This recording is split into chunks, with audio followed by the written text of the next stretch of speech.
He bought a cabin wrapped in frozen vines for the price of a meal.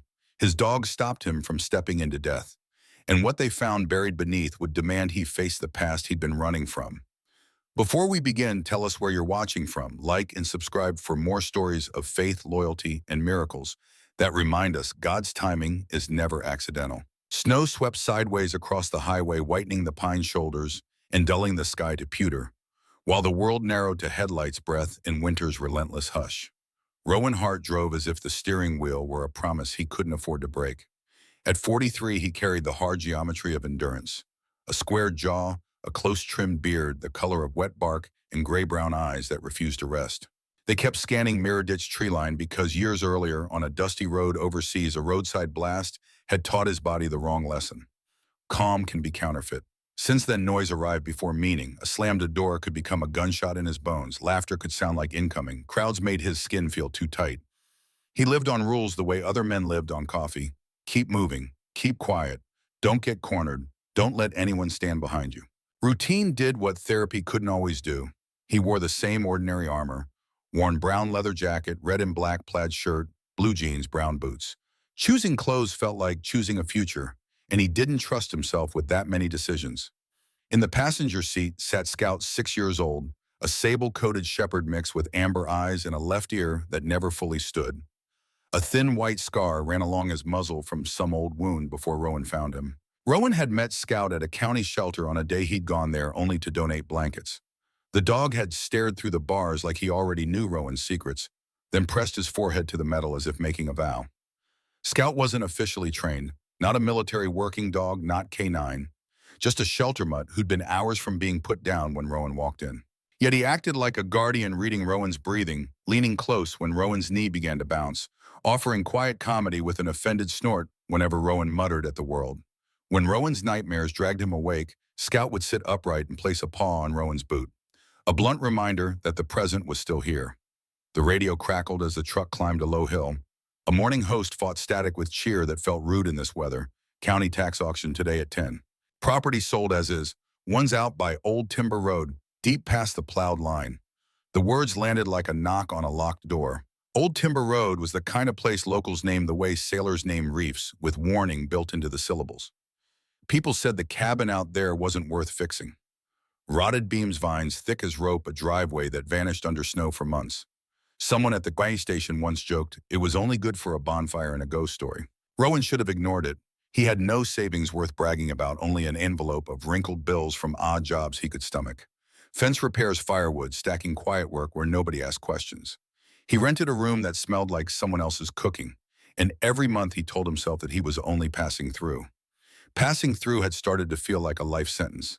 He told himself he would only look because looking didn't cost anything. That lie turned the wheel toward town.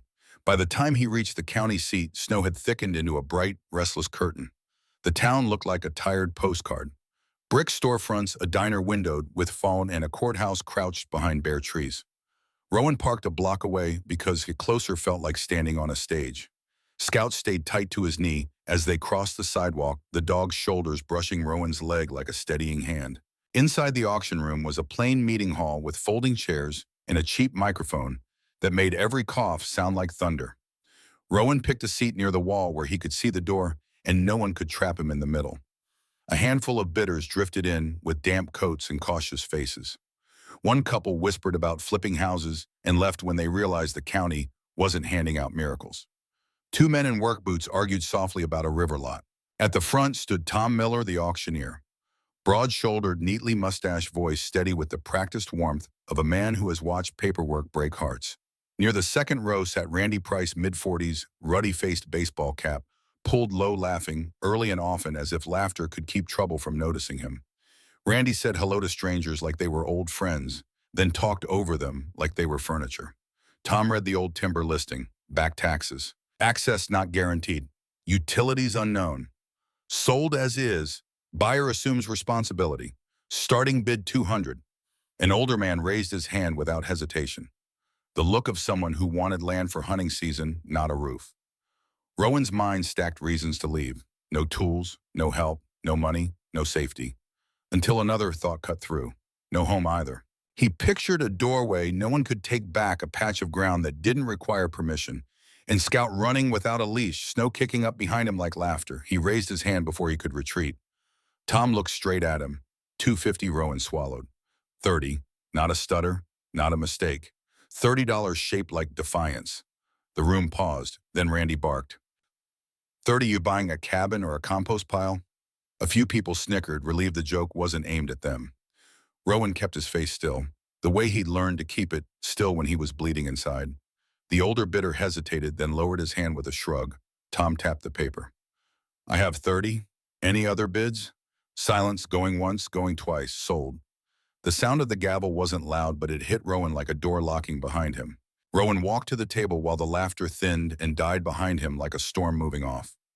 Linda Park, the clerk, silver hair pinned back, glasses low on her nose, slid the packet toward him. As is, she reminded, no guarantees, no refunds. Rowan signed, hand steady because he'd trained it to obey when his mind didn't. Linda studied him a beat as if weighing whether to offer advice or keep her mouth shut like everyone else in town. You sure? She asked. I need a place, Rowan said, plain and quiet, and surprised himself with how true it sounded.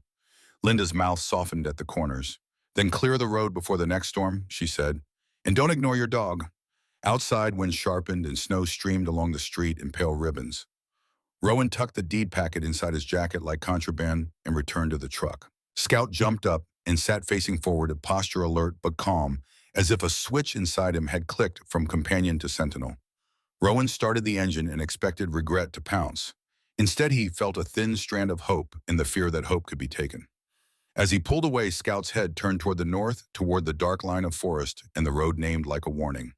The dog stared hard, unmoving, not anxious, intent. Somewhere out there under snow and vines, a ruined house waited, with its mouth closed, holding its breath. And Rowan was driving straight toward it. The forest swallowed the road in slow, white mouthfuls, and the sky hung low enough to feel like a lid being pressed down on the world. Rowan turned off the main highway where the plows stopped caring and the trees started leaning in like eavesdroppers, their branches furred with snow and ice. The truck's tires crunched over frozen ruts, the sound steady, audy, almost comforting until the ruts disappeared under drifted powder and the steering went light. Twitchy, the way his nerves did when he sensed a threat he couldn't name. Scout sat upright, gaze fixed ahead. Not tense in the panicked way of a dog looking for danger, but focused. Like a compass that had decided north was personal. Rowan kept both hands on the wheel and forced his breathing to stay even. He hated how winter could mimic certain memories. The glare of white, the muffled quiet, the way distance lied. The radio was off now. Silence was safer until it wasn't. Every few minutes he glanced at Scout and the dog returned the look with a brief flick of his amber eyes as if to say, I'm here. Keep going, the road is only a road. A mile in the track narrowed into what was less a driveway and more a scar through the pines. Rowan eased the truck forward, the engine low, and the hood pushed into drifting snow like a bow cutting through water. He stopped twice to shovel the worst of it, working fast in his worn brown leather jacket while the cold tried to bite through his gloves. His breath came out in harsh white bursts, and in those bursts he heard his own thoughts too clearly. This is stupid. This is hope. This is the same thing if you're unlucky. Scout jumped down each time, circling the truck O's, skimming the snow as if reading invisible ink. Once he paused and stared into a thicket of firs, then turned his head and looked back at Rowan, ears pricked. Rowan's stomach tightened, not because he saw anything, but because Scout's stillness was the kind of stillness that meant something had shifted. Just dear, Rowan murmured. Not because he believed it, but because saying ordinary words was how he kept the world from turning mythic and sharp. Scout didn't answer with a bark. He simply moved on, leading Rowan forward step by step like a guide in a story where the hero refuses to admit he's the hero. The cabin revealed itself the way ruins always do. Sudden, like a bad thought you can't unthink. It sat in a small clearing, half choked by brush and snow. A tired shape slumped under a roof that bowed as if it had been carrying grief for decades. The porch posts were cracked. One of them snapped near the base and propped up by sheer stubbornness. But what truly owned the place was the vine.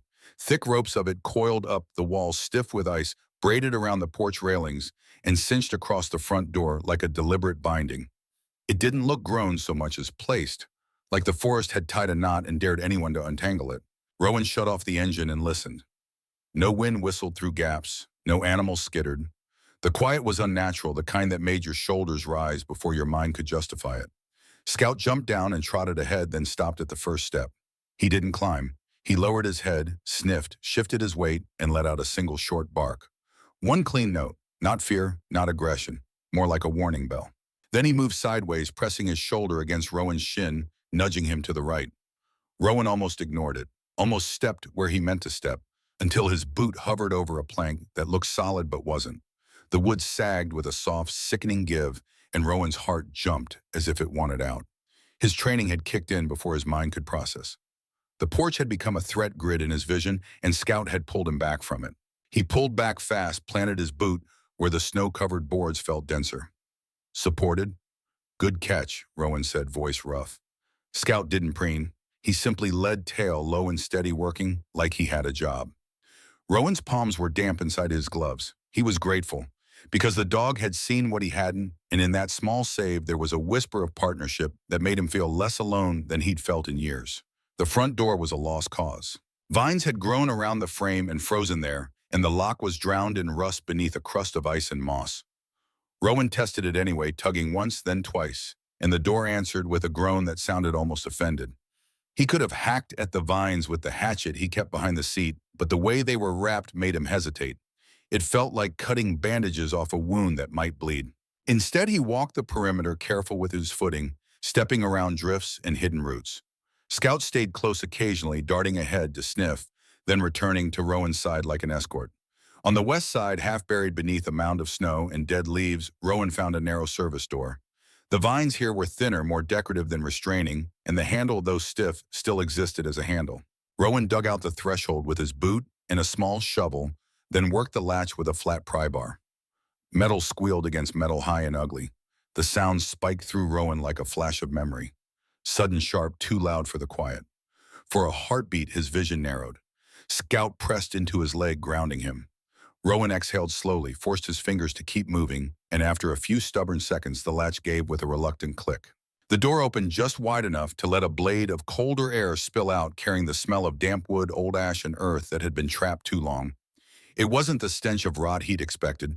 It was the smell of something abandoned, but not entirely dead, like a campfire long gone that still remembered heat. Inside the cabin was dim, lit only by the gray light leaking through grime-coated windows. Dust floated in that light like tiny spirits pretending to be snow. The floorboards were uneven, their nails raised like old scabs. In the corner, a small cast-iron stove hunched under a blanket of soot. Rowan stepped carefully, testing each plank before trusting it the way Scout had taught him to. Scout entered behind him and paused, nose sweeping, then moved room to room with deliberate curiosity. The layout was simple, a narrow kitchen area with a sagging counter, a living space with a stone fireplace, 2 small bedrooms tucked behind crooked door frames. There were no mushrooms here like in the old story Rowan had once heard at the diner.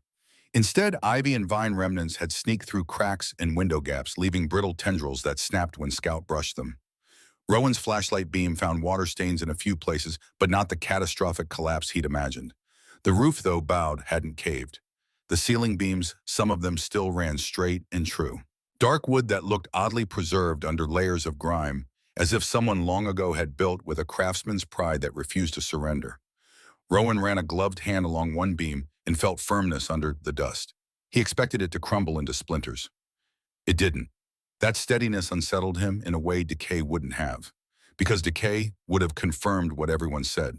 This place was garbage. Instead, the cabin whispered a different possibility. It had been held together by something stubborn. Good lumber, maybe, or a microclimate created by the vines, or just plain luck. Or perhaps something else, something that felt uncomfortably close to Providence. Rowan's throat tightened with an emotion he couldn't name. Relief, maybe, or the fear that relief was dangerous. Scout stopped near the fireplace and looked back at Rowan, ears angled forward. Rowan followed the dog's gaze to the hearth. The stonework was blackened but intact, and there was a small pile of old kindling in a metal bucket that looked like it had been forgotten mid-task. Rowan crouched and opened it. The wood was dry enough to snap. Another surprise. He set his pack down and took stock of what he'd brought. A small hatchet, 2 candles, a compact camp lantern, a bottle of fire starter gel, and a tin of matches sealed in plastic. Not much, but enough to make a first night less brutal. Scout padded to the doorway of the main room and lay down facing it, chin on paws, body angled like a barricade. Rowan noticed the dog's posture shift into something almost ceremonial. Guarding. Not because he was afraid, but because he had decided this threshold mattered. Rowan worked the stove first, clearing ash with a small brush, checking the flue as best he could, then moved to the fireplace's backup. His hands moved with the calm of practical tasks, and his mind for once stopped running ahead into worst-case futures. He built a small pyramid of kindling, struck a match, and watched the flame bloom. It caught slowly then, with growing confidence, licking up the wood like a hungry little god. Heat began to breathe into the room. The cabin creaked in response, not threatening, more like an old man settling into a chair. Rowan sat on the floor with his back against the wall, boots stretched toward the fire, and listened to the new sound. Crackle pop, the soft rush of warmth returning. Scout remained at the doorway, eyes half-lidded, but alert, a silent sentry. Rowan looked at the Chiang and felt something in his chest ease, a knot loosening one small strand at a time. He had bought a ruin for pennies, yes, and the world had laughed. But tonight he wasn't laughing and he wasn't running. Tonight, in a cabin bound by frozen vines, he was simply staying, while Scout guarded the door as if guarding Rowan's second chance itself. Morning arrived without sunrise, just a lighter shade of gray pressed against the windows. The fire Rowan built had died down to a red-eyed bed of coals, and the cabin held a fragile pocket of warmth that felt borrowed rather than owned. He woke, stiff boots still on shoulders, nodded from half-sleep and half-listening. For a few seconds he didn't know where he was, and the old reflex tried to drag him back to other rooms, other dawns. Then Scout's weight shifted near the doorway, and the dog's quiet presence pulled Rowan into the present like an anchor. Scout rose, stretched, and shook off sleep with a full-body ripple that looked almost comical against the cabin's gloom, as if he were insisting on a bit of normal life in a place that didn't deserve it. Rowan let out a breath he hadn't realized he was holding. He fed the stove with the driest pieces of kindling he'd found, coaxing flame back into being. As the heat spread, he took stock of the day with the practical honesty he used on himself. The roof might hold, but the porch would kill him if he got careless. He needed water tools and a way to open the place up without inviting the whole forest inside. He also needed to tell himself again that choosing this cabin wasn't a punishment. It was a wager. You can rebuild, or you can at least try. He stepped outside into air sharp enough to sting the inside of his nose. Snow lay in soft dunes around the cabin, and the vines on the front door glittered with ice, their twisted ropes catching pale light like braided wire. Scout trotted ahead, nose down, tail level, leaving neat tracks that Rowan unconsciously matched, as if walking in the dog's footsteps might keep him from sinking. Rowan circled the porch and studied the boards Scout had warned him about. Up close, the rot was obvious. Darkened grain nail heads lifted the wood spongy where it had been trapped under wet leaves for too long. Scout's one short bark yesterday played in Rowan's head with an almost sacred clarity. He'd survived worse threats than a rotten porch, but the porch frightened him in a different way. Because it was quiet. It didn't announce itself. It waited. So did grief, he thought. So did guilt. Rowan shook the thought off and began the first job, clearing vines from the side door in the nearest window to let in more light. He worked slowly with a hatchet and a pry bar, careful not to hack at anything structural. The vines cracked and snapped like frozen rope, and the sound echoed through the clearing. He was halfway through a thick cluster near the window frame when Scout stiffened. The dog's ears angled toward the trees, and his body went from loose to ready in a breath. Rowan's hand tightened on the hatchet handle. That old internal alarm flashed. Someone's here. He forced himself not to spin wildly. He turned the way Scout was looking and saw movement on the narrow track. Two figures approaching on foot, bundled against the cold. They didn't move like trespassers. They moved like people who had walked these woods before and knew where to put their feet. The woman came first, stepping carefully over a drift, her boots practical and worn. She was in her early 50s, a little taller than average, with a strong, compact build that suggested years of lifting groceries, hauling firewood, and doing what needed doing without waiting for help. Her skin was wind-reddened and fair, and a thick braid of auburn hair streaked with gray slipped out from under a knit cap swinging against her shoulder. Her eyes were a clear, stubborn green that didn't flinch easily, and her face held the kind of lined patience that comes from raising a family and watching them leave. The man behind her was older, late 50s, with broad shoulders that had softened around the middle, and a gray beard trimmed close as if he'd once kept it for work and now kept it because it suited the life he'd chosen. He wore a heavy flannel beneath a canvas jacket, and his cheeks were ruddy with cold. His expression carried that cautious friendliness common in small towns.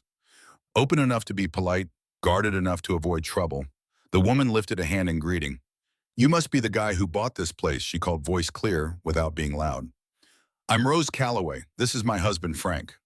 Rowan's first instinct was to retreat a step to keep distance to protect the fragile new idea of privacy. But Scout stepped forward first, not aggressive, just present, standing between Rowan and the newcomers like a living boundary line. Rose noticed the dog immediately and softened. "Hey there," she said gently, letting her gloved hand hover at her side rather than reaching. "Good manners. He's making sure you're okay." Frank gave a short chuckle, breath puffing white. Smart dog. Smarter than most folks who buy a cabin that looks like it's wearing the forest as a sweater. His humor was dry, not cruel. The kind meant to lighten a heavy moment rather than stab it. Rowan nodded once, words slow to come. "Rowan," he said, "and that's Scout." Scout's amber eyes flicked to Rose, then Frank, then back to Rowan as if confirming no immediate threat. Rose held up a small paper bag. "We brought coffee in a thermos and some thick work gloves," she said. "Not charity, just neighbor sense. Folks get hurt out here when they try to wrestle old places alone," Frank added, lifting a coil of rope slung over his shoulder. "And this in case you need to mark the bad boards or haul something without falling through it." Rowan's throat tightened at the simple offering. He was used to people either prying into his life or ignoring it. This was neither. It was practical kindness, which somehow felt more intimate than comfort words. Thanks, he managed and meant it. Rose's gaze swept the vines, the sagging roof line, the unstable porch. Her mouth tightened, not in judgment, but in calculation. "You should wear a mask when you start pulling that stuff from inside," she said. "Mold spores can get into your lungs. Those vines hold moisture, and the old insulation, if it's there, might be nasty." Frank snorted. "She's right. Rose reads safety pamphlets like they're thrillers." Rose shot him a look that was half fond, half warning. "Someone has to keep you alive, Frank." He lifted his hands. "Fair." Rowan felt the smallest edge of a smile try to appear, caught himself, then let it happen anyway. It didn't feel like betrayal. It felt like the first crack in ice. He poured coffee from the thermos into the lid cups Rose offered.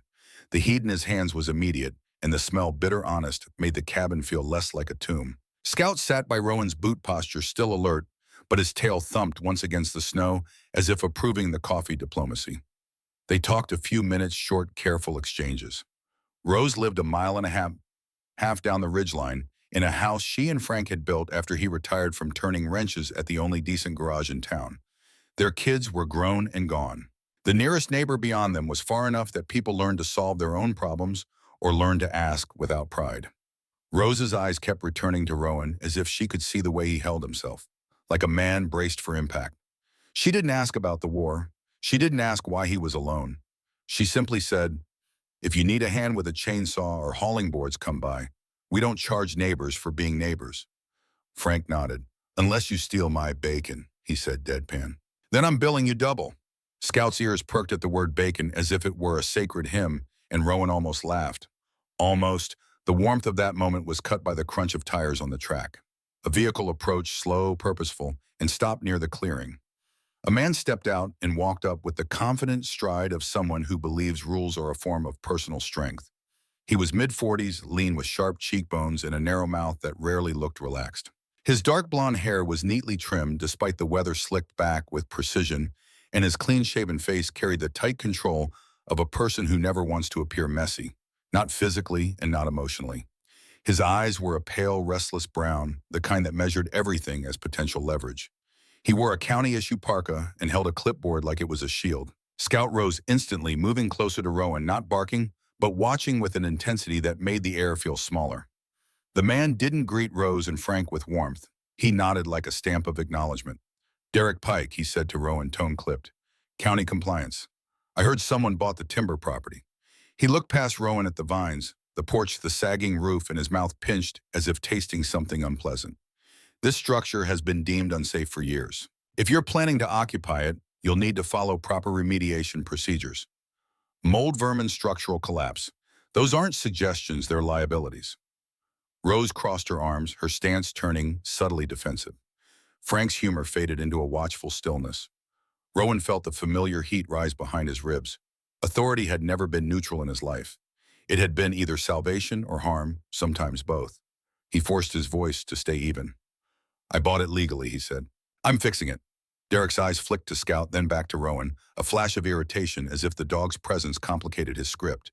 "Fixing it is not the same as fixing it correctly," Derek replied. "I've seen people get hurt, then try to sue the county because they were allowed to live in a hazard. If this contaminates neighboring properties, Spores runoff, whatever you'll be fined, possibly ordered to vacate, possibly sealed.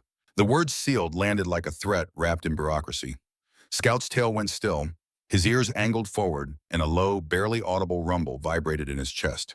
Not a growl meant to attack, but a warning meant to be heard. Rowan laid a hand on Scout's shoulder. The dog didn't relax, but he obeyed the touch, holding himself in check. Rose stepped forward, voice firm. He's cleaning, he's being careful, and he's not bothering anyone. Derek's gaze slid to her with polite contempt.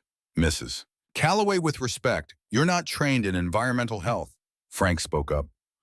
Voice calm but edged. Neither are you, Derek.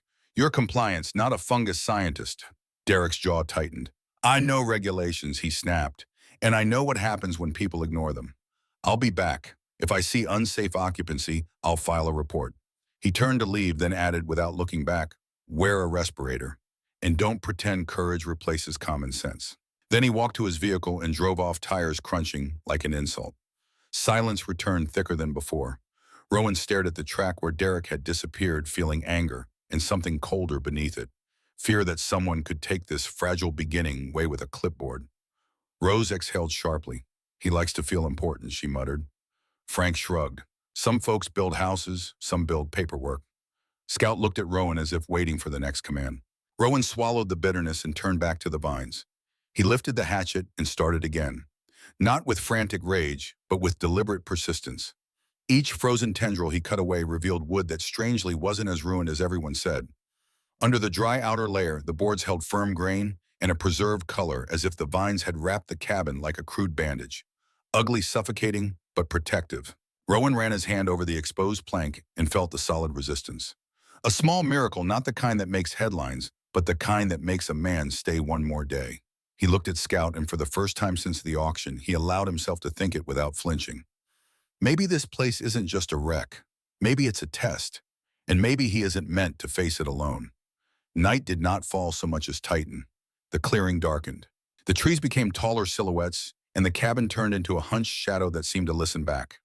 Rowan fed the stove and then the fireplace building, two small, careful sources of heat, like a man afraid to offend the cold. Scout paced once, then settled near the doorway again, facing outward, his body angled like a barricade with breath. Rowan tried to sleep, but sleep was never something he simply did. It was something he negotiated. The fire crackled, the wind leaned in, and then came the sound. Soft at first, a thin scraping that made the hair rise on Rowan's arms before his mind could identify it. Like fingernails across dry paper moving along the wall near the kitchen corner. Rowan sat up instantly, heart punching hard, the old reflex dragging him toward worst-case explanations. Intruder. Animal. Something crawling where it shouldn't. Scout lifted his head, ears pricked, but he didn't bark. He listened, then let out a quiet huff, an almost annoyed exhale, as if to say the wall was being dramatic. The scraping came again, followed by a faint creak. Wood complaining the way an old knee complains in cold weather. Rowan stared at the boards, watching shadow shapes shift as the firelight danced. The truth when it arrived felt both ridiculous and relieving.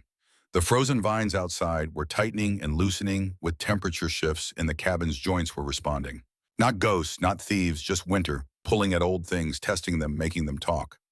Rowan's shoulders lowered an inch. He sat back against the wall, forcing his breathing to slow, and felt the familiar embarrassment of being startled by something ordinary.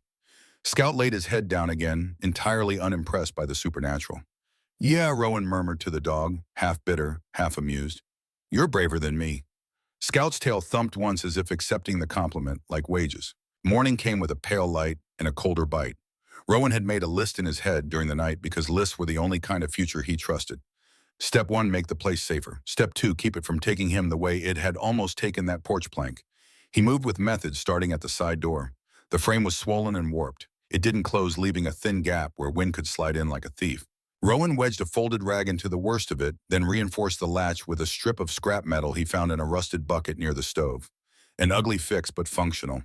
He hung his lantern on a nail and began clearing the kitchen corner, because that was where the wall noises had come from, and his mind needed to see the source to stop imagining teeth. Scout followed, nose low, then froze. He planted himself in front of a section of floor near the kitchen's far edge, staring at it with rigid focus. Rowan stepped closer and Scout shifted to block him. Not aggressive, not fearful, just firm. Like a bouncer at a door, Rowan paused. He'd learned to respect the dog's instincts the way he'd learned to respect weather warnings. "What is it?" he asked, as if Scout might answer in English. Scout flicked his gaze to the floor again and gave a single sharp woof. Short directive. Rowan looked down. The boards were covered in dust and scattered vine fragments, but something about them looked wrong. The grain was darker. The nails were oddly spaced, as if someone had repaired that section at some point and done it poorly. Rowan tested it with the end of the pry bar, tapping lightly. The sound was thinner there, more hollow. He tapped again, harder. The board flexed with a soft give that made his stomach drop. He shifted his weight back immediately. He knelt at a safe distance and pressed the pry bar under the edge of a plank. It lifted too easily and the wood beneath crumbled like a stale cookie. A small collapse opened, not a dramatic plunge, but enough to show what lay below. A shallow void between joists damp with old rot and a darker patch where the support had weakened. If Rowan had stepped there with full weight, his ankle, or worse, would have been a sacrifice to the cabin's hunger. Scout's posture relaxed slightly, as if the dog had completed his duty. Threat identified, avoided. Rowan reached over and scratched Scout behind the ears. "You're saving my life, one stupid plank at a time," he said. Scout leaned into the touch and made a sound that was almost a sigh. Rowan spent the next hours doing what he could with limited tools. He pulled up the compromised boards and set them aside, marking the danger zone with rope Rose had brought tied in a rough square like a warning rune. He braced a nearby joist with a chunk of sturdy wood scavenged from a collapsed shelf, wedging it into place. It wasn't a permanent fix, but it was enough to stop the floor from inviting him into the earth. He moved to the living room next, checking the areas Scout seemed to avoid. The dog had good instincts about structural weakness, as if he could sense the cabin's bones beneath the skin. Rowan was sweeping dust near the stone fireplace when Scout stopped abruptly. The dog stood facing the wall to the left of the hearth, head tilted, his left ear up, and the other flopped as always. He sniffed along the baseboard, then moved higher, standing on his hind legs briefly to press his nose against a section of paneling. Then he looked back at Rowan and whined. Not distress, but insistence. Rowan walked over, examining the wall. It looked like the rest of the room, old wood panels darkened by smoke and time. But when he knocked on it with his knuckle, the sound was different. Hollow. He knocked again, moving along the wall. Most of it returned a solid thud, but a section about 3 feet wide and 4 feet tall rang with emptiness. Scout scratched at the baseboard, then sat down, staring at Rowan with those amber eyes that seemed to say, "Well, what are you waiting for?" Rowan ran his fingers along the edges of the paneling, looking for seams. He found them faint but present, hidden under decades of grime. Someone had built a small access panel here, then sealed it so well it became invisible. He worked the pry bar into the gap, careful not to splinter the wood. The panel resisted, then gave with a groan, swinging inward on old hinges that screamed for oil. Behind it was a cavity in the wall, barely deep enough to fit a shoebox. And inside that cavity was a metal safe. Small, gray, covered in dust, but not rust. The kind of box you'd use to protect documents from fire, not thieves. Rowan's pulse quickened. He reached in and pulled the safe out, setting it on the floor between himself and Scout. The dog sniffed it once, then looked at Rowan as if to say, "Your turn." The safe had a simple latch lock, the kind with a keyhole and a hinged clasp. No key in sight. Rowan tried the latch anyway. Locked, of course. He sat back on his heels, staring at the box. Part of him wanted to leave it alone, to pretend he'd never found it. Whatever was inside had been hidden deliberately, and opening other people's secrets felt like trespassing. But another part of him, the part that had driven 30 miles in a snowstorm to buy a ruined cabin, needed to know. He went to his pack and retrieved the small set of picks he kept for stubborn locks and warped doors. Not lock-picking tools exactly, but close enough for old, simple mechanisms. It took 3 minutes of careful pressure before the latch clicked open. Rowan lifted the lid. Inside, wrapped in oilcloth that had kept the moisture at bay, were papers. Letters by the look of them. Dozens of them folded and tied with twine that had gone brittle with age. Beneath the letters were photographs. Black and white edges, soft with time. And beneath the photographs was a small brass key and a carpenter's pencil worn almost to nothing. Rowan lifted the first bundle of letters, untying the twine gently. The paper was yellowed but intact, and the handwriting was neat, feminine, slanted, slightly right with a stubborn elegance. The first letter was dated April 1985. It was addressed to no one, and the salutation just began mid-thought, as if the writer had been continuing a conversation that never stopped in her head. "Henry, you said you'd come back before the leaves turned. It's spring now and everything is green again, and I keep thinking that means hope, but it feels more like waiting. Mother says I should be sensible. I hate that word. Sensible sounds like surrender. The grocery clerk asked about you today. I smiled and said you were working. I don't know if that's true. I don't know anything except that I miss you in ways I can't say out loud. Come back. Please just come back. The letter ended there unsigned as if she'd run out of courage or words. Rowan set it aside and picked up another. Then another. The pattern formed quickly. These were letters written over months, maybe years, all from the same hand. Margaret Sullivan. The name appeared at the bottom of the 10th letter he read, signed with a formality that suggested she'd finally decided to claim her words. The tone shifted as he read deeper into the stack. Hope became exhaustion. Exhaustion became shame. She wrote about how people looked at her when she walked alone. Curious, then sympathetic, then bored. She wrote about the humiliation of still believing in someone who wasn't there to confirm he deserved belief. She wrote about Henry's laugh, his hands, the way he smelled like pine and engine oil when he kissed her. Those details hit Rowan hardest because they were so human they felt like trespassing. He had lived so long inside his own haunted head that other people's softness felt unreal. Like a story told by a stranger at a bar that you pretend to ignore but secretly memorize. He found the line that snapped something inside him the way a twig snaps under snow. Losing you while you're still alive is its own kind of death. Rowan stared at that sentence for a long time. He knew the shape of it. He had lost friends in ways that were final, and he had lost parts of himself in ways that lingered. He understood suddenly that grief had many costumes and didn't always wear black. Sometimes it wore hope. Sometimes it wore daily chores. Sometimes it wore letters stuffed into a wall because sending them would have made the silence official. Rowan set the page down and rubbed his thumb over the edge of his glove, grounding himself. Then he found the passage that felt like an arrow aimed directly at the cabin. If you ever come back, Henry, look for the house with the wild rose branch on the porch.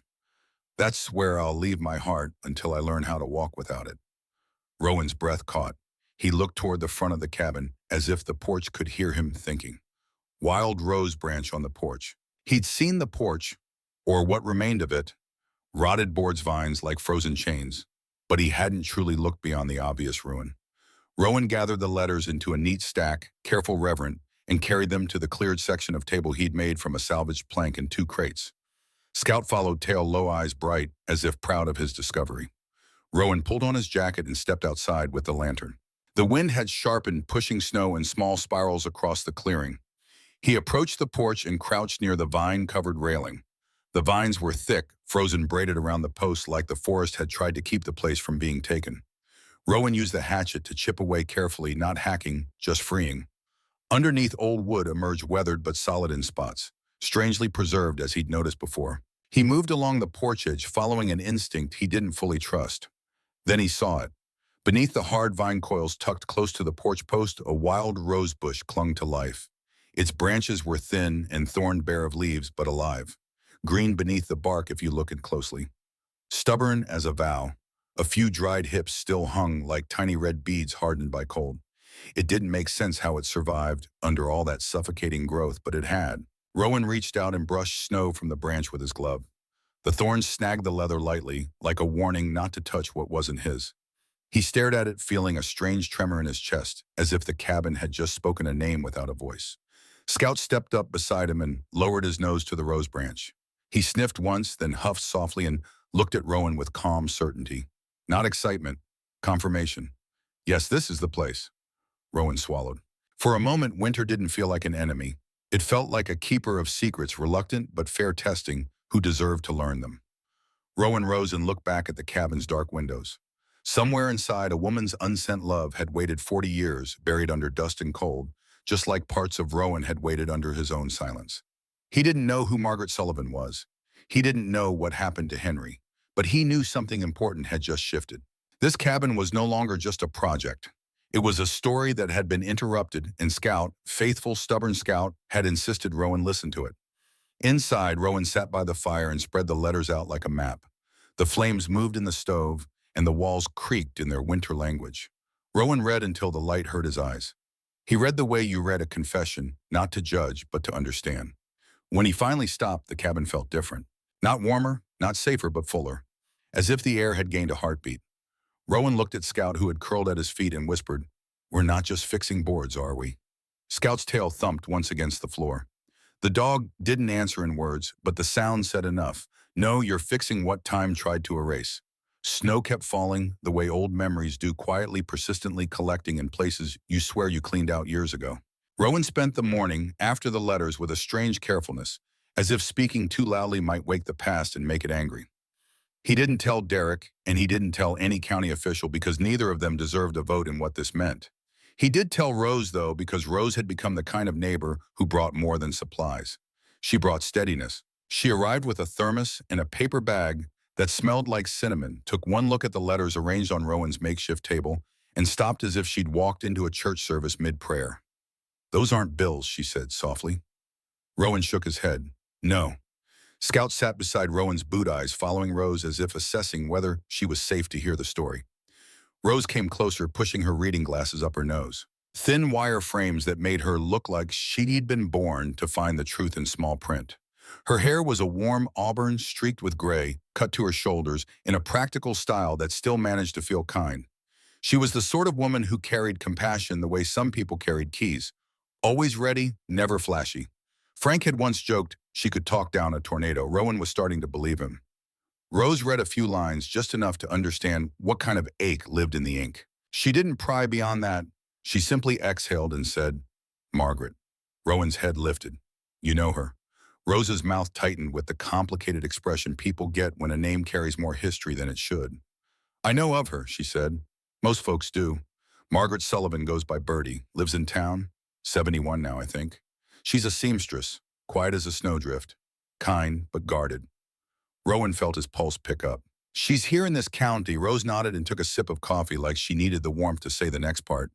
"She's been here for decades, keeps a little shop in the back of her house. Alterations, hemming, bridal repairs when there's a wedding. Folks drop off clothes, pick them up, and they think they know her, but they don't. She smiles, she nods, she does the work. That's the whole interaction." Rose's gaze dropped to the signature on the letter. That handwriting. It looks like her invoices. Same neat slant. Rowan stared at the stack of letters as if they might rearrange themselves into an answer. "And Henry?" he asked. Rose shrugged. "The movement's small. That one's harder. I've heard the name in old conversations at the diner, but not in years. People forget what doesn't knock on their door every day." Rowan's jaw clenched. He hated that about the world, the way it forgot. He hated it because he'd spent years trying to be forgotten himself. The irony tasted bitter. He spent the next hour in a tug-of-war with his own conscience. He could leave the letters or where they were, treat them like artifacts, like a strange museum find that belonged to no one. But every time he considered that, he saw the line about the wild rose branch. He saw the porch rose clinging to life like a stubborn promise. He thought of Bertie writing into silence and hiding it away because she didn't have Henry's address. Because somebody, maybe Henry's father, maybe the world, had locked information behind a door. Rowan knew what it was to have doors locked on purpose. He knew what it did to a person's sense of reality, yet he also knew what it meant to intrude. Some grief was a private winter. Some people survived by keeping it cold. Scout solved the moral debate the way he solved most things, by insisting. He nudged Rowan's knee, then rose and trotted toward the door, glancing back twice, impatient. When Rowan didn't move immediately, Scout returned and pressed his nose against the letter stack, then against Rowan's glove. The dog's eyes held that same calm certainty as the porch rose moment. Not pressure, direction. Rowan exhaled. "All right," he murmured. "We'll do it the right way." Rose offered to drive him into town, but Rowan refused gently. He needed to do this on his own feet, not as a favor, not as something borrowed.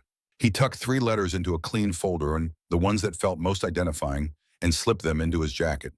He checked his respirator out of habit, then realized how absurd it was to prepare for emotional exposure the way you prepared for dust. Still, he kept the mask in his truck. Superstition, maybe, or the comfort of having a barrier nearby. Scout hopped into the passenger seat, his posture alert, ears angled toward the trees as if the forest might have opinions about what Rowan was doing. The truck rumbled along the snowy road, tires biting into packed ice. The radio tried to fill the silence, but Rowan turned it off. Some moments deserve their own sound. Town appeared like a pocket of warmth stitched into the wilderness. Smoke from chimneys, headlights gliding, people moving with purpose. Rowan felt strangely out of place, as if he'd stepped out of exile into someone else's life. He parked near a small street lined with older houses. Rose had written the address on the back of a grocery receipt for him, her handwriting bold and confident. If she doesn't want to talk, she'd said, "You leave. No forcing. You just offer. Rowan repeated that rule in his mind like a mantra as he walked up the steps to the house. The place was modest but cared for. A single-story blue-gray home with white trim. A narrow porch swept clean of snow. A small handmade sign near the door read, "Alterations in black paint." The letters neat and unwavering. A window displayed a dress form wearing a half-finished quilted vest, pins glinting like tiny stars. The yard had no decorative nonsense, just a few winter-hardened shrubs and a bird feeder that looked recently filled. Whoever lived here did not waste love on things that couldn't hold it. Scout stayed close to Rowan's leg as they approached. Rowan lifted his hand to knock and hesitated, feeling a ridiculous fear that she would open the door and somehow see through him. See the war in his eyes, see his own loneliness, see that he wasn't delivering letters out of pure kindness, but because he needed to believe returning lost things mattered. He knocked anyway, 2 firm knocks, then stepped back. Footsteps approached from inside, slow, deliberate, the sound of someone who didn't rush for anyone. The door opened partway, chains still latched. A woman looked out. She was in her early 70s, but she carried her age like a blade kept sharp. Not delicate, not fragile, just honed. Her hair was silver and thick, pulled into a low twist at the nape of her neck with a wooden pin. Her face had fine lines, but her eyes were the story. Pale green, watchful, the kind that had learned to expect disappointment and be ready for it. She wore a dark cardigan over a simple blouse and had a measuring tape draped around her neck like a priest's stole. Her hands, visible even in that brief opening, were strong hands, the hands of someone who had spent a lifetime stitching other people's lives back together. She looked at Rowan's jacket, his stance, the dog beside him, and her expression didn't soften. It measured, it evaluated. "Yes?" she asked. Her voice was steady, slightly rough, as if she didn't waste it on small talk. Rowan cleared his throat. "Mrs. Sullivan?" The woman's gaze sharpened. "Who's asking?" Scout sat down politely, tail still, eyes up, as if he knew manners mattered in this particular doorway. Rowan kept his tone respectful, his posture open. "My name is Rowan Hart. I recently bought a property outside town, an old cabin." Her eyes didn't change. "Lots of people buy old properties," she said. "Why are you here?" Rowan reached into his jacket, slowly, careful not to trigger fear, and pulled out the folder. "I found something," he said. "In a wall. Letters." The woman's mouth tightened a fraction, but she didn't flinch. Letters from who, she asked, as if demanding a warrant from the universe. Rowan hesitated, then said the name he'd been holding like a lit match, Henry. The change in her face was immediate and unmistakable. The color drained from her cheeks, not dramatically, but as if her blood had quietly stepped out of the room. Her fingers gripped the door edge. For a heartbeat, Rowan feared she might collapse. She blinked once, slow, deliberate, and her gaze flicked past Rowan's shoulder, scanning the street as if she didn't want anyone to witness the moment her life cracked open. "How do you know that name?" she whispered. The chain on the door trembled slightly as her hands tightened. Rowan swallowed. "I don't know him," he said gently. "I only know what was written." The letters were signed Margaret Sullivan. The woman's eyes dropped to the folder like it was a snake and a flower at the same time. Her voice came out thin. "That's not possible." Rowan kept his hand steady. "I'm not here to start trouble," he said. "I'm not here to make a story out of you. I'm here because these were yours." He slid one letter forward, letting the edge show through the folder opening. The handwriting was visible, just the first lines, the curve of her own name at the bottom.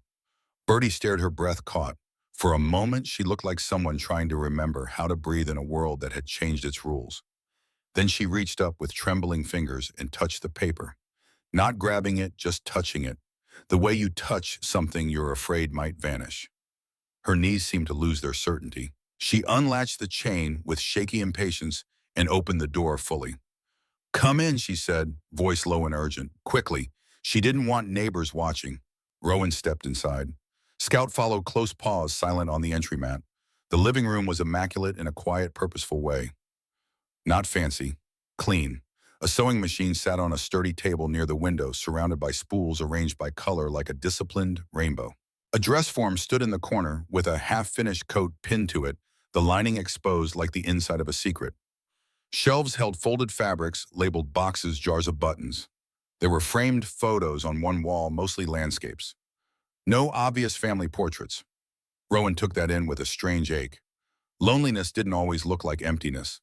Sometimes it looked like a room kept perfectly in order, because order was the only companion that didn't leave. Bertie sat down hard on a chair, as if her body had made the decision without consulting her pride. She took the letter from Rowan's hand. Her fingers shook so much the paper rustled like dry leaves. She stared at her own handwriting as if it belonged to a different woman, then pressed a knuckle to her mouth trying to hold in a sound that wanted to escape. I wrote these, she said, voice breaking on the word wrote. I wrote so many. She looked up at Rowan, eyes suddenly fierce with pain. They were never sent. Rowan nodded. That's what it looks like. They were in a wall hidden. Bertie laughed once, short, bitter, humorless. Of course, she murmured. Of course they were hidden. That's what I did. I hid. I hid my words. I hid my hope. I hid the fact that I was drowning while smiling at the grocery clerk. She looked down again, and a tear slipped free, despite her obvious hatred of vulnerability. She wiped it away with a quick swipe, irritated at her own body. I thought I burned them, she whispered. When I left that house, I thought I destroyed them, so they couldn't destroy me later. Her voice turned hollow. And they survived anyway. Rowan sat carefully on the edge of a chair opposite her, leaving space between them like a buffer against intrusion. He didn't pretend to understand her life. He didn't offer cheap comfort. He simply said the truth as plainly as he could. I'm not here to dig at your wounds, he said. I'm here to return what was lost. Bertie's eyes lifted to him again, searching his face, perhaps looking for pity, perhaps looking for manipulation. She found neither, only a tired sincerity that matched her own exhaustion. Scout rested his head on Rowan's boot, steady as a heartbeat. Bertie's gaze flicked to the dog, and something softened just slightly. He's a good one, she murmured. Rowan nodded. He keeps me honest. Bertie held the letter against her chest for a moment, the way people hold a photograph at a funeral. Her shoulders trembled, once then stilled, as if she were forcing herself back into control. Henry, she whispered again, the name now heavier because it had been spoken aloud. Rowan didn't push for details. He waited, letting her choose whether to open the door further or close it forever. Bertie stared at the letter, then at the folder in Rowan's hand. How many, she asked. Dozens, Rowan said, all dated 1985 through 87. Bertie shut her eyes, and when she opened them, they looked older than her face. I lived inside that year for a long time, she said quietly. Longer than a year should last. Rowan stood slowly, sensing the moment was too raw for more questions. He placed the folder gently on the table beside her. These are yours, he said. All of them. You can read them, keep them, throw them away, whatever you choose. Bertie's hand hovered over the folder like she was afraid it might burn her. She didn't say thank you. Not yet. Gratitude was a luxury when pain had just thawed. But she did say something else, softer, almost ashamed. Why would you do this? Rowan considered lying, saying because it was the right thing. But he chose honesty. Because I know what it's like to have something important disappear, he said. And because I'm trying to build a life that doesn't leave things buried. Bertie stared at him, then nodded once, a small motion full of meaning. All right, she said, voice steadier now. All right, Rowan Hart. She looked down at the letters again, and her fingers stopped shaking as much. You brought me back a piece of yourself. I don't know if that's a gift or a curse. Rowan's mouth twitched with a dreary kind of humor. Sometimes it's both, he said. When he and Scout stepped back out into the cold, the air felt sharper, but Rowan's chest felt strangely lighter. He hadn't solved her story. He hadn't fixed anything. He'd simply returned a truth to its owner. Behind him, the door closed gently, not slammed. An ending, but not a rejection. Scout glanced up at Rowan as they walked to the truck. Rowan scratched the dog's neck and whispered, We did what we could. Scout's tail swayed once and the snow kept falling, soft, relentless. But now it felt less like burial and more like beginning. Winter in the woods had a way of making every decision feel like an oath sworn to something older than law, older than pride, older than shame. Rowan drove back from town with Scout beside him, the truck's heater blowing stale warmth that couldn't quite thaw what had happened in Bertie's living room. He expected silence for days. He expected the door to stay shut. He expected the past to do what it always did. Take what it needed and leave the rest of you standing there pretending you're fine. Instead, the next morning, as he chipped ice off the porch steps and checked the roof patch he'd nailed down, his phone buzzed with an unfamiliar number. Rosa's voice came through, brisk and gentle at once. Don't jump, she said, because she knew Rowan's nerves lived on a hair trigger. It's Bertie. She called me. She wants to come out there today. Rowan felt his throat tighten. To the cabin, Rose confirmed. She said there's something she never told anyone. She sounds scared, but also determined, like someone finally stopped running and realized they have legs. Frank yelled something in the background about coffee and psychological cliff diving, and Rose hushed him, but Rowan heard it anyway and exhaled a humorless laugh. All right, Rowan said. Tell her I'll be here. By noon, a dark sedan crunched up the snow-packed track. Rose was driving. Of course she was, Because Rose didn't just offer support, she delivered it like a package with tracking. Bertie sat in the passenger seat, posture straight, hands clasped tightly in her lap. When she stepped out, she looked smaller against the forest, but not weak. Her silver hair was pinned back as neatly as ever. She wore a long charcoal coat and thick boots that had seen real winters, not fashion winters. Her face was pale from the cold or from the courage or from both. She didn't look at the cabin first. She looked at Scout. The dog approached, cautiously sniffed her glove, then leaned his shoulder lightly against her leg as if offering a quiet, wordless escort. Bertie's lips trembled, and for a second she almost smiled. "He's polite," she said, voice rough. Rowan nodded. "He's the boss," he replied. Scout's tail thumped once as if confirming the hierarchy.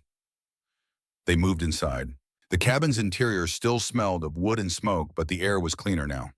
The letters were gone, from Rowan's table replaced by tools and neatly stacked boards.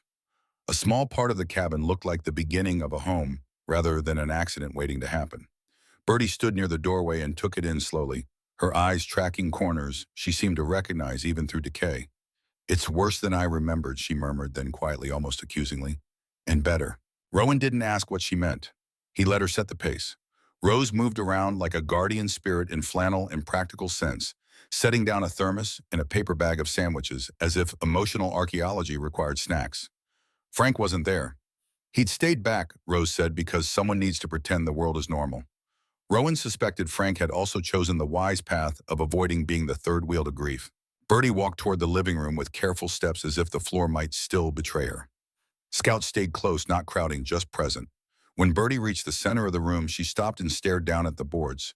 Her fingers lifted to her throat where the measuring tape usually rested, but today there was nothing there. She looked older in that moment, not by years, but by weight.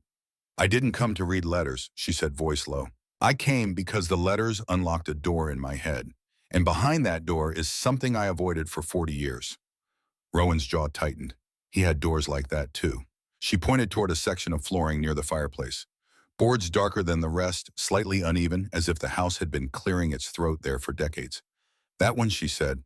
"I used to hear it creak differently, like it was hollow beneath. I always thought it was just old wood." Her pale green eyes flicked to Rowan sharp again. "But I knew there was something under it, and I was afraid that if I looked, I'd find proof that my life had been a waste." Rose inhaled softly. Rowan didn't interrupt. He simply nodded and grabbed his pry bar. Rowan knelt and tested the board's edge. It shifted just a hair. Scout sat down a few feet away, posture erect, ears forward, as if standing watch over a threshold. Rowan slid the pry bar under the board and lifted carefully. The wood gave with a reluctant groan, revealing a narrow cavity below. Cold air rose from it, carrying the stale scent of sealed time. Inside, tucked into the dark, like a secret ashamed of daylight, was a larger metal box, about the size of a bread box. Its surface was dusty but not rusted beyond recognition. The latch was old, similar to the first safe, but this one had no lock. Just a simple clasp held shut by decades of stillness. Bertie's breath hitched. "I never saw that," she whispered. "I only sensed it." Rose crouched beside Rowan, eyes wide behind her glasses. "Of course there's another box," she said, half awed. "These cabins are basically novels with hidden chapters." Rowan lifted the box out and set it on the floor. The clasp was stiff, corroded at the edges, but it gave when he applied steady pressure. This box was larger than the first safe Rowan had found in the wall. Inside were land deeds, old county documents with official seals, and beneath those, wrapped separately in protective oilcloth, was a thick stack of papers bound with twine. At the very bottom, sealed in its own envelope, marked in faded ink, were the words, "For Margaret from Henry, 1987. Bertie reached for the photographs first, her hands trembling. The first image showed a young man standing in front of the cabin when it was new. Straight porch posts, clean boards, no vines, no rot. The man had a confident stance, sleeves rolled up a tool belt around his waist, and a grin that felt like sunlight.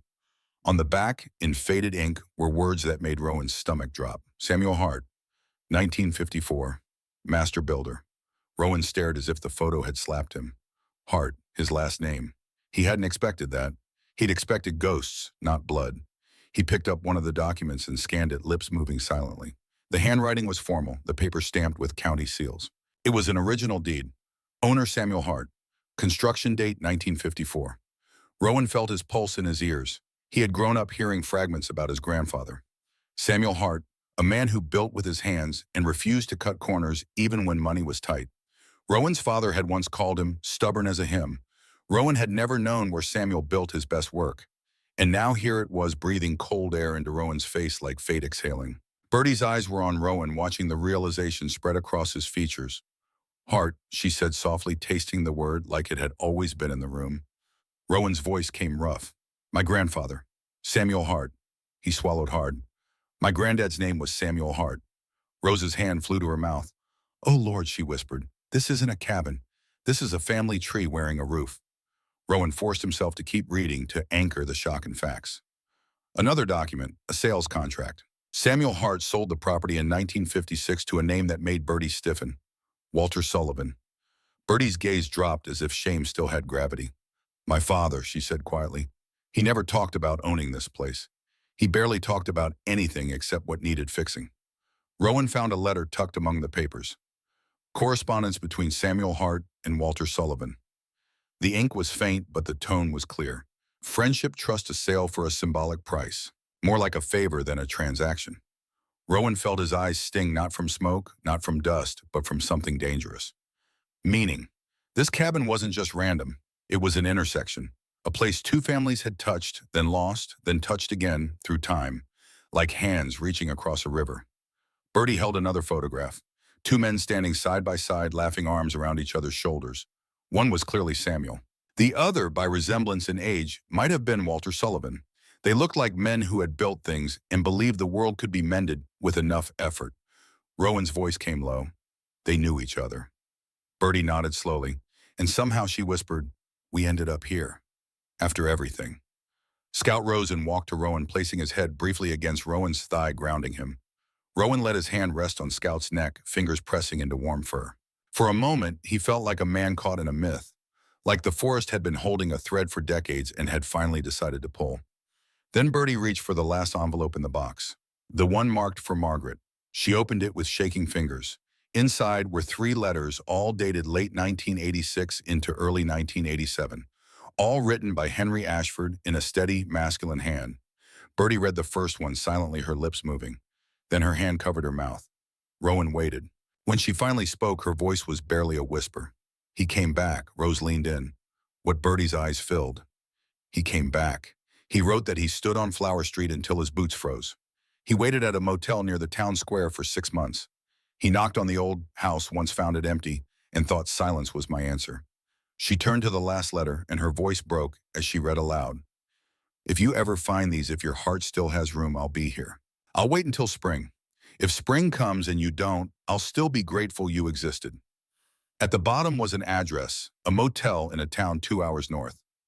Bertie set the letter down and laughed, one sharp, disbelieving sound that cracked into a sob. All those years, she whispered, voice scraping raw, I thought he disappeared. He was just standing in the wrong doorway. Rowan felt something shift behind his ribs, the same way a locked joint finally gives. Scout lifted his head and stared at Bertie, then at Rowan as if the dog had been promoted from guardian to judge and found them both guilty of waiting too long. Rowan cleared his throat. We can go, he said. Simple as that. Because sometimes the bravest sentence is the smallest one. Bertie's eyes snapped up. Fear lived there, old and stubborn. What if he's gone? Then we'll know, Rowan replied. And knowing is still warmer than wondering. Scout's tail thumped once like a gavel. But before anyone could move, Bertie pulled out another document from the larger box. A folded contract, yellowed and brittle, dated 1988. Her hands froze as she read the letterhead. Pike Mining Corporation. Her face went white. What is it? Rose asked. Bertie's voice shook. My father. He sold mineral survey information to Derek Pike's father in 1988 for $50,000. Rowan leaned closer, reading over her shoulder. The contract detailed geological surveys of the land beneath the cabin, promising exclusive mineral rights if Pike Mining could acquire the property. But Samuel's deed, Rowan said, slowly pulling out the original document, has a clause. Right here, no mining permitted in perpetuity. Rose's eyes widened. So Walter sold information he had no legal right to sell. And Derek, Bertie whispered, has been trying to finish what his father started. That's why he wants this cabin condemned. If the county seizes it for being unsafe, the deed becomes void. That evening, as Rowan sat reading the contract by firelight, his phone buzzed. Unknown number. He opened the text message. No words. Just a photo. Scout visible through the cabin window lying by the fire. The next message came 5 seconds later. Stop digging, or the dog pays first. Rowan's blood went cold. He looked at Scout, who lifted his head, sensing the shift in Rowan's breathing. The third message, 72 hours. Sign over the deed or I bury both of you where no one will find you. Rowan's hands shook, not from fear, but from rage. He'd kept locked down for 3 years. He called Rose. Derek just threatened Scout, he said, voice deadly calm. I need you to take him tonight, and I need the name of a lawyer who handles land fraud. Rose didn't hesitate. I'll be there in 20 minutes. And Rowan? Don't do anything alone. But Rowan was already pulling Samuel Hart's deed from the safe, along with the 1988 contract. He photographed both documents and emailed them to the county clerk, the sheriff, and the State Historical Preservation Office. If Derek wanted a war over this land, he'd just started one, he couldn't win. Rose insisted on packing a thermos and a paper bag before they left, as if love required provisions. She stood on the cabin's makeshift porch in a knit cap, cheeks red, eyes sharp with worry and pride. Rose slicked past the county line, she warned, then lowered her voice. And Derek's been sulking around town like a skunk who learned paperwork won't solve everything.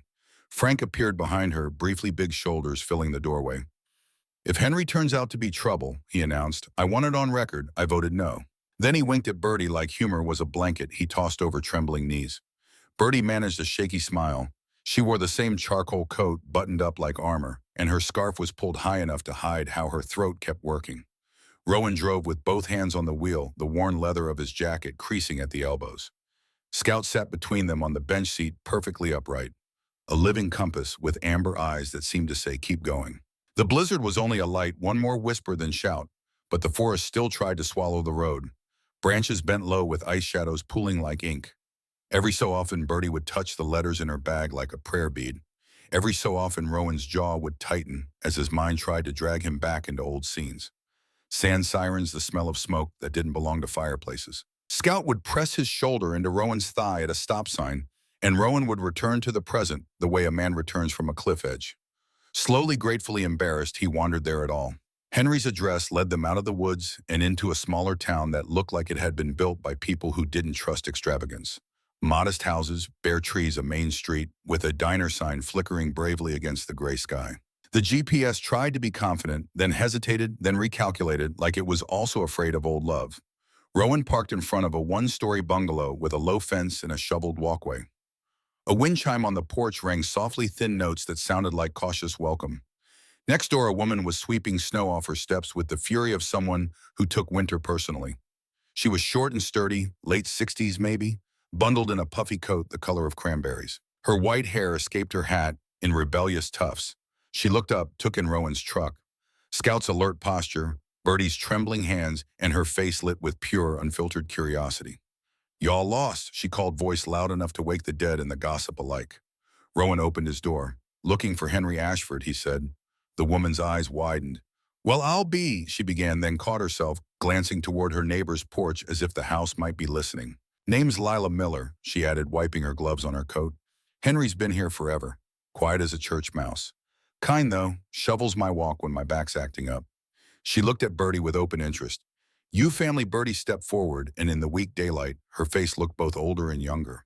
Older from years younger from the terror of hope. I knew him, Bertie said, voice barely steady. Lila's expression softened immediately, humor switching to tenderness, like a practiced skill. Honey, she said gently, you better knock. He's in there. Saw his kitchen light on this morning. He's been waiting for something. I think men don't stare out windows that much unless they're waiting or hiding. Scout gave a quiet huff as if to say, finally someone with sense. Bertie climbed the steps like each one was a year she had to relive. Her hand hovered near the door, then fell, then rose again. Rowan stayed one step behind her, not pushing, not leading. Scout sat at her heels, steady as a promise. Bertie knocked.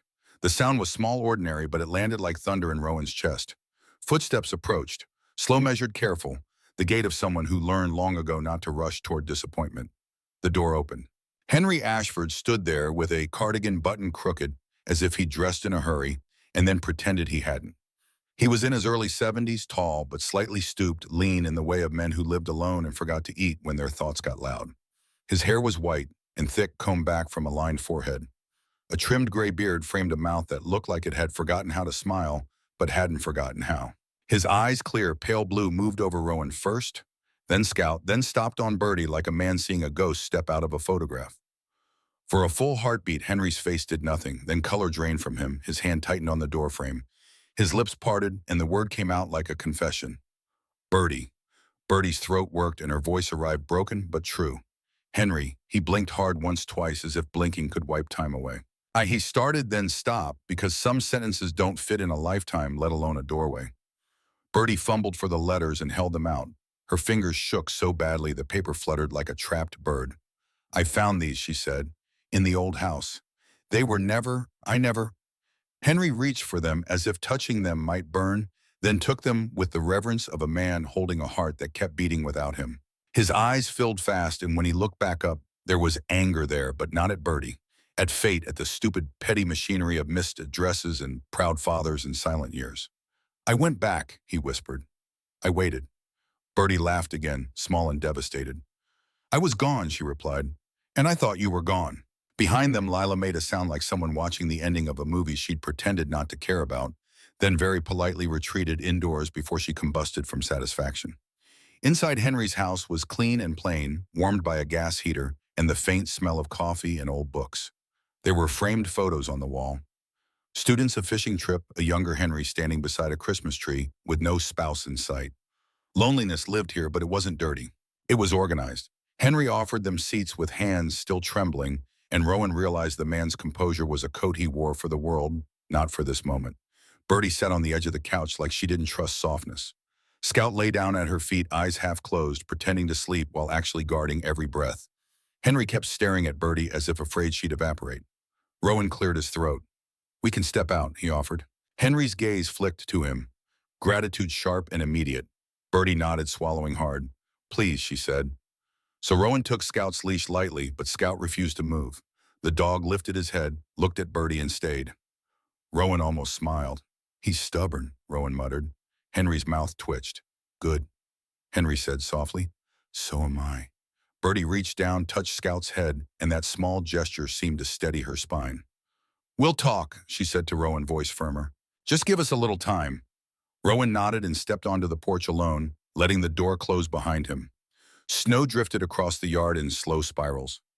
Rowan stood under the porch roof and watched his breath cloud the air, thinking about all the times he'd knocked on doors in his life. Doors in foreign streets, doors in his own mind, doors in nightmares that never opened to daylight.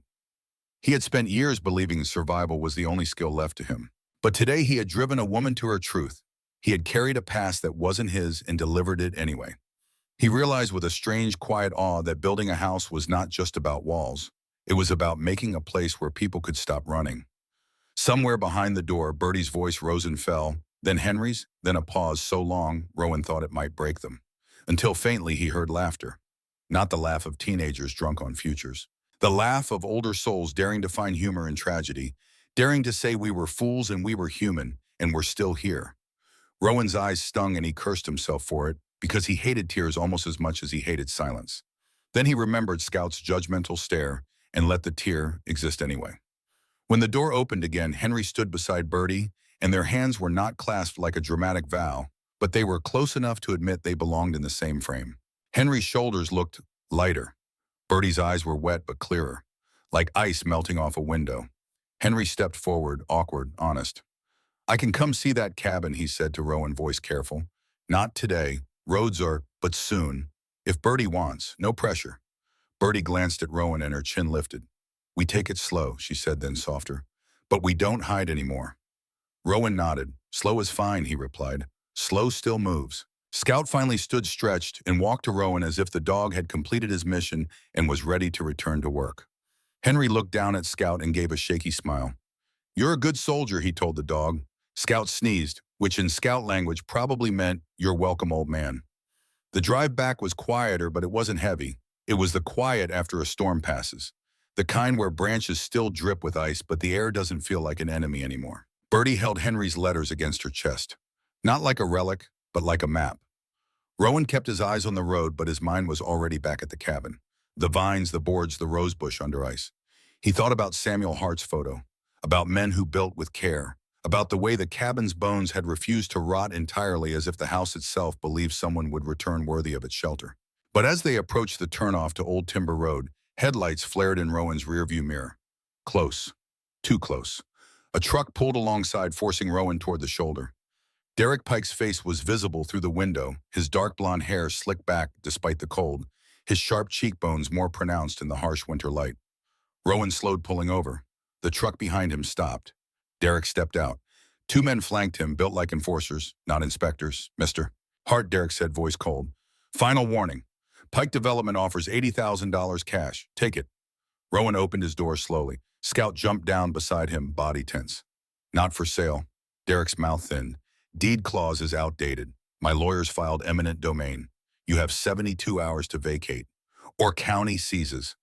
Rowan stood his ground, but before he could respond, headlights cut through the trees from the opposite direction. A sheriff's truck pulled up, followed by a county vehicle. Sheriff Wade stepped out, a woman beside him. She was in her late 30s with a narrow face and sharp features softened by tired eyes. Her black hair was pulled into a tight bun under her hood, and she wore a dark parka with reflective stripes. Inspector Iris Holbrook, the one Derek had tried to weaponize before. "Mr. Pike," the sheriff said, voice flat. "We need to talk about some falsified inspection reports." Derek's face went white. "I don't know what." Iris held up a folder. "We have your signatures on condemned property reports for buildings that were never inspected. 3 properties in 6 months, all purchased by Pike Development at auction after condemnation."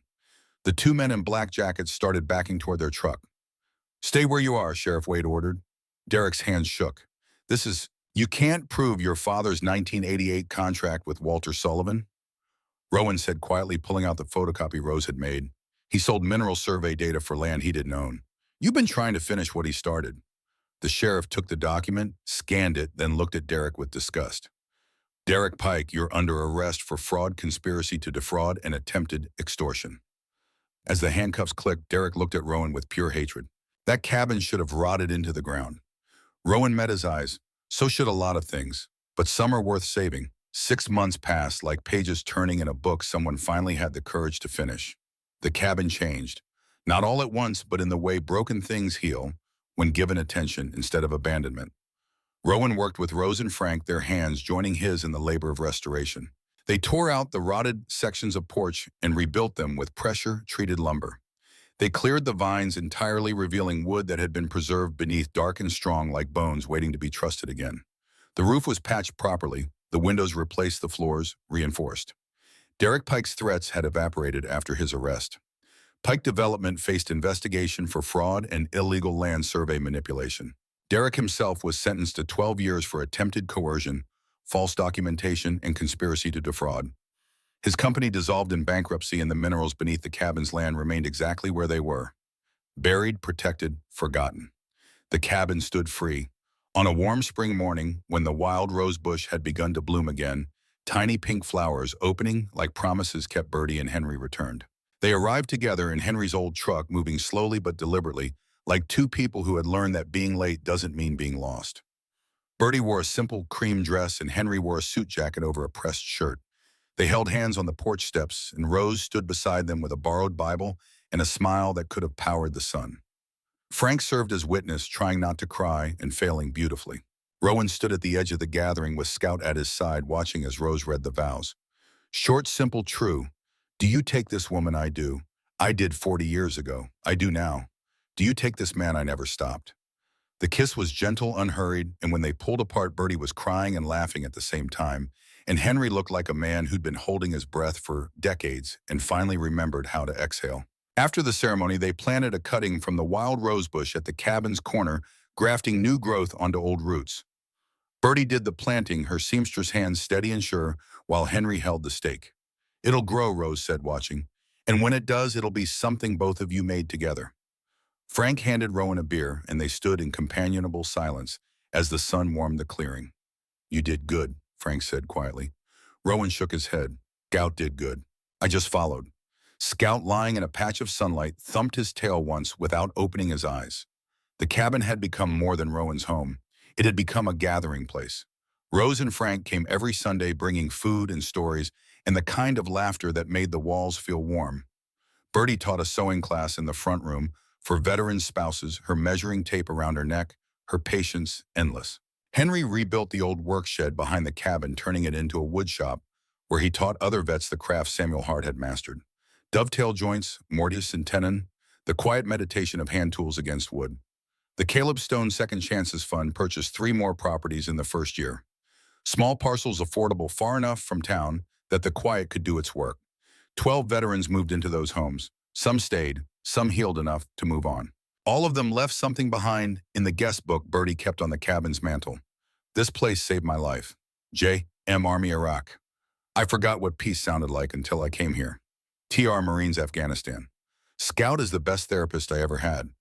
L.K. Navy Desert Storm, a scout worked 3 days a week, gentle and patient, letting men and women who flinched at sudden movements learn to trust again through the simple act of petting a dog who understood. One veteran, a woman named Sarah, who'd lost her hearing in an IED blast, spent an entire afternoon sitting on the porch with Scout's head in her lap, not speaking, just breathing. When she left, she wrote in the guest book, "He didn't need me to explain. He just knew." Rowan watched these moments from a distance, careful not to intrude but grateful to witness them. Each one felt like a small repayment on a debt he'd carried since the day Sergeant Caleb Stone died in his arms.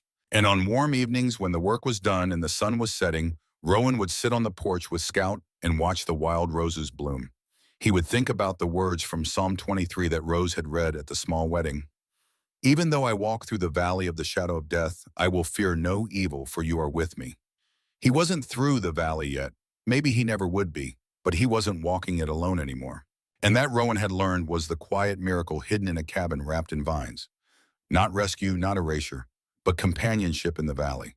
Light enough to see the next step, and the stubborn, relentless hope that the next step was worth taking. Scout stirred beside him, and Rowan's hand found fur, and the evening settled around them like grace. That evening, as the last guest left and the cabin settled into its new skin, Rowan sat on the rebuilt porch with a letter in his hands. He'd written it 3 days ago and rewritten it twice since.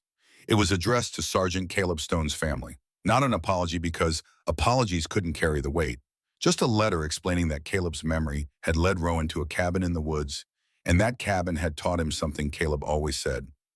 You can't save everyone, but you can save the next person, and the one after that. Rowan sealed the envelope and set it aside. Scout climbed the steps and sat beside him, and Rowan's hand found the familiar spot behind the dog's ears. "We made something good here, didn't we?" Rowan said. Scout leaned into him, warm and solid and certain. The sky turned purple, then deep blue, and stars began to prick through like holes in a curtain, letting light through from the other side. Somewhere in the distance, an owl called. The forest answered with the rustle of leaves and the whisper of wind through pine. Rowan closed his eyes and felt for the first time in 3 years something close to peace. Not the absence of pain, not the erasure of memory, but the presence of something new growing alongside the scars. Something green and stubborn and alive. The cabin had been a ruin when he found it, wrapped in vines, marked for death, sold for the price of a meal. But beneath the decay was a foundation built by a man who believed things could last. And within that foundation was a story that refused to end even when the world tried to bury it. Rowan had come here to disappear. God sent him here to be found. Not by answers or easy comfort, but by the quiet work of restoration. By the faithfulness of a body who saw danger before it struck. By neighbors who brought coffee and kindness without asking for explanations. By letters that survived 40 years of silence to speak again. By a love that waited in the wrong doorway, but never stopped waiting. Miracles don't always fall from the sky, Rowan thought. Sometimes they grow in the darkest corners of the earth where roots hold on when everything else lets go. He thought of Bertie and Henry, married at 71 and 73, planting roses in soil that had kept their secrets safe. He thought of Scout, who had been a shelter dog with a left ear that wouldn't stand, and who became the guardian that saved Rowan's life in ways that mattered. He thought of Samuel Hart, his grandfather, who built this place with hands that knew how to make things last. And he thought of Caleb Stone, whose memory had led Rowan to a place where endings could turn into beginnings if you had the courage to pick up a hammer. The cabin's door opened and Rose stepped out with a blanket. "Getting cold," she said. "You planning to sleep out here, maybe?" Rowan replied. She draped the blanket over his shoulders anyway, then sat beside him. They didn't talk, didn't need to, just sat together as the stars came out and Scout dozed between them, and the cabin held them all like a promise finally kept. "Pray for every soul listening who needs hope," Rowan whispered into the twilight. "If this story touched you, share it. Tell someone that endings aren't final when you have the courage to knock again. May God bless you and your family, keep you warm in the hard seasons, and guide you day by day toward the love and peace you've been praying for. Amen. The stars brightened, the roses swayed, and the cabin, no longer cursed, no longer forgotten, stood strong beneath the wide and watching sky. A monument not to perfection, but to persistence. Not to those who never fell, but to those who rose again. And in the doorway, if you look closely, you could almost see the shadows of all the lives that had touched this place. Samuel building with pride, Walter buying with friendship, Bertie writing with hope, Henry returning with love, and Rowan healing with courage, all of them bound together by wood and nails and faith and the unshakable belief that some things are worth saving even when the world calls them ruins, especially then.